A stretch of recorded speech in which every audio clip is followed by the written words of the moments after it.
Long ago, in a valley at the foot of the great Drakensberg Mountains, there was a village where the rivers hummed and the trees swayed as though they were dancing to ancient songs. In this village lived a girl named Nobuhle, whose name meant beauty. And truly there was no one in the land more beautiful than she.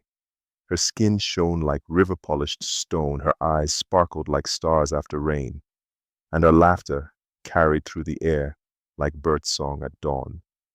Wherever Nobuhle walked, people turned to admire her. She knew this, and that was the problem. Nobuhle was proud, too proud. She believed no one was worthy of her hand. Suitors came from near and far, tall warriors with lion skins on their shoulders, young chiefs with gold around their wrists, even a prince who brought a necklace carved from the bones of a crocodile. But Nobuhle turned them all away. Too serious, she said.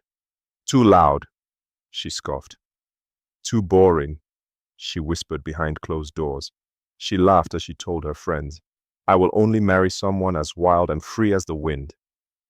The villagers shook their heads. She speaks nonsense, the elders said. She will grow old waiting, the young men muttered. Perhaps the wind will come and carry her away, one woman joked. And far away, across the sky and over the hills, the wind heard her words. That night, as the moon climbed high and the world held its breath, a soft breeze crept through the cracks of Nobuhle's hut. It curled around her toes, tugged gently at her braids, and whispered her name like a secret. Nobuhle. She sat up and looked around. No one was there, only the wind, swirling softly like a breath of memory. The next day, Nobuhle went to the forest to pick wild fruits. The wind followed her. It rustled the leaves above her, danced along the path before her, and tickled her cheeks with invisible fingers.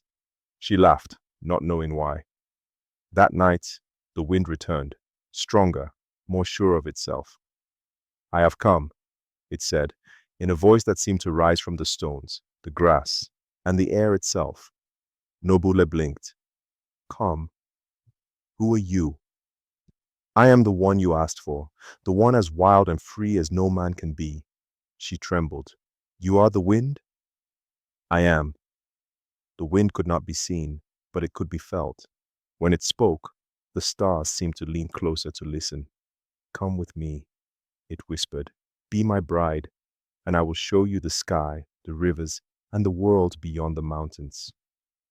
Nobuhle looked out at the night. She thought of the warriors and the princes she had turned away. She thought of her proud words and a heart which had long been full of dreams, and so she answered, yes. And just like that, the wind wrapped itself around her like a misty shawl and lifted her into the sky. They flew over forests that whispered old songs, rivers that sparkled like silver thread, and deserts that stretched out like sleeping lions. The wind took her to a palace made of clouds, where the walls were soft as breath and the floors shimmered with light. There, the wind gave her everything, joy, laughter, a place to rest her proud heart. She lived happily for many moons. But slowly, a silence grew inside her.